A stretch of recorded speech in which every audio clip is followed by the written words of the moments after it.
Bonjour et bienvenue à votre émission L'art de l'organisation. Aujourd'hui, on organise ensemble le garage.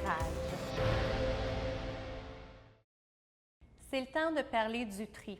Qu'est-ce qui se passe la plupart du temps quand on utilise des choses dans notre garage? Si vous avez de certains jeunes enfants, peut-être qui arrivent, ils prennent ça, puis ils lancent ça n'importe où. Pourquoi? Parce que c'est déjà tout à l'envers, puis eux, ils s'en soucient pas, un de plus, un de moins. Même chose, on a une raquette, on arrive de faire du tennis, on ne prend même pas la peine de remettre la raquette dans l'étui. Donc, ça fait quoi? On a un étui qui traîne, puis on a une raquette qui traîne en plus. De prendre le temps de bien placer nos choses, c'est un must. Donc, quand on vient faire notre tri, moi, je vous dirais, premièrement, trouvez-vous une journée où il fait beau. Ça va être la première chose à faire. Ouvrez la porte du garage, puis là, sortez tout ça à l'extérieur. Regardez, est-ce que j'ai des choses à jeter? Est-ce que justement mon étui de ma raquette est déjà tout brisé parce que je m'en suis jamais servi puis qu'il a traîné partout puis qu'il s'est fait briser? Est-ce que j'ai d'autres choses comme ça qui sont rouillées, des outils que ça fait très longtemps que j'ai parce que je ne les ai pas protégés, bon, et qui ont pu prendre l'humidité? Est-ce que j'ai des choses que je veux jeter? Est-ce que j'aurais pas des choses à relocaliser? Est-ce que, par exemple, mes décorations de Noël sont toutes dans mon sous-sol, mais que j'ai comme une boîte à part qui traîne dans mon garage? Pourquoi pas aller la relocaliser avec les autres dans mon sous-sol de maison? Dans mon tri aussi, je vais me poser la question, est-ce que j'aurais pas des choses à donner ou des choses à vendre? Mes enfants ont grandi, mais j'ai quand même gardé le petit chariot que j'avais pour qu'ils puissent se promener dessus. Tout simplement parce que c'est perdu dans le reste de ce qui était dans le garage, vu qu'il n'y avait aucun rangement. Et là, je me rends compte en sortant tout ça, ah, ben tiens, regardons, ma fille est rendue à 7 ans, puis j'ai encore son petit chariot de quand elle avait 3 ans. Je pourrais le donner à quelqu'un d'autre, à une de mes nièces qui serait très contente de l'avoir, par exemple, ou encore, si c'est quelque chose qui a une plus grande valeur, je pourrais le vendre. Toute la famille a rendu le garage sans dessus-dessous. Il est tout à fait normal qu'il contribue aussi à faire le tri et à bien l'organiser.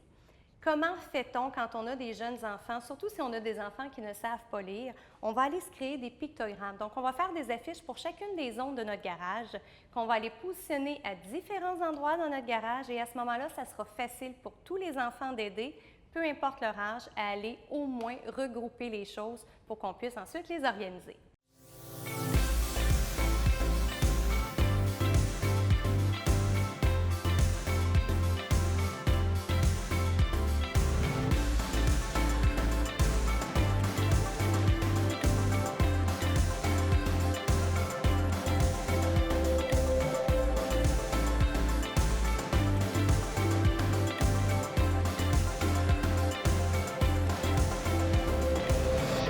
Nos zones sont organisées. On a un garage qui est vraiment fonctionnel maintenant.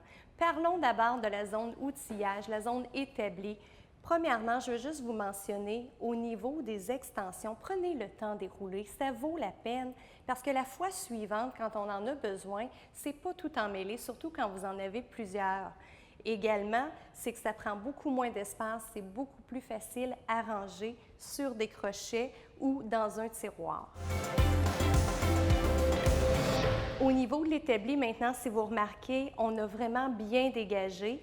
On a laissé un coffre sur l'établi parce que c'est un coffre qui sert sur une base régulière, mais sinon, tout le reste de l'établi est dégagé, ce qui fait en sorte que si on a besoin d'espace pour travailler, c'est très facilitant. Au niveau des outils également, on s'est procuré un coffre. On n'en avait pas, donc ce que ça permet, c'est que ça permet de bien classer chacune de nos catégories d'outils ensemble, beaucoup plus facile de s'y retrouver.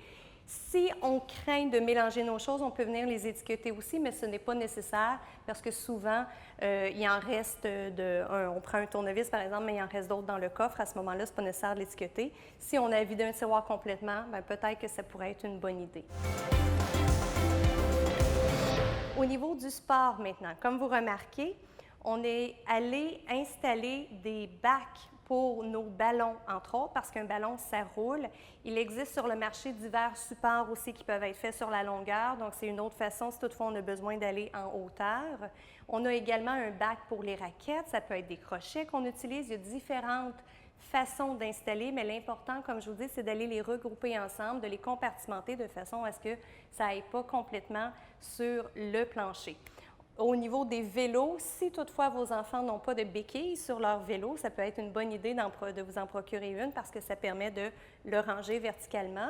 Si ce sont des vélos d'adultes, il y a des crochets au plafond qu'on peut acheter. À ce moment-là, on vient récupérer en hauteur. Par contre, pour un enfant, ce n'est pas pratique parce que c'est difficile à aller décrocher, mais ça permet de cette façon-là d'aller installer et gagner en hauteur. Encore là, au niveau du sport, on regroupe toutes nos choses, nos poches de hockey ensemble, nos bâtons de hockey, peu importe le sport qu'on pratique, de regrouper, je vous le dis et je vous le redis encore, c'est la meilleure façon de s'y retrouver. Au niveau de la famille maintenant, on a placé ensemble, si vous remarquez dans l'armoire, on a mis des choses de jardinage et des jouets d'enfants ensemble parce qu'on avait peu de choses de chacun. Donc, en les mettant comme ça ensemble, ça permet de mieux récupérer l'espace. Si on en avait eu beaucoup d'une sorte ou beaucoup de l'autre, on aurait pu utiliser le support pour mettre uniquement un type d'activité dedans, mais c'est tout à fait correct d'aller regrouper deux types d'activités quand on n'en a pas beaucoup. Au niveau de l'entretien, comme vous avez pu voir, on a tout placé ça sur le mur du fond du garage, la tondeuse, la brouette et tout ça. Ce sont des choses qui sont saisonnières, donc ça peut être placé dans le fond. Et on peut faire des rotations si toutefois on a une petite remise. Aussi avec les choses d'hiver par la suite, aller remiser ça et sortir le souffleur et les piles si toutefois on en a.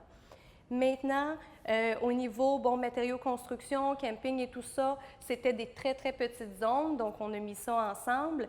Mais ce qui est important, c'est de se rappeler, encore une fois, d'aller bien regrouper nos choses, peu importe quelles sont les catégories d'objets que l'on a à notre maison.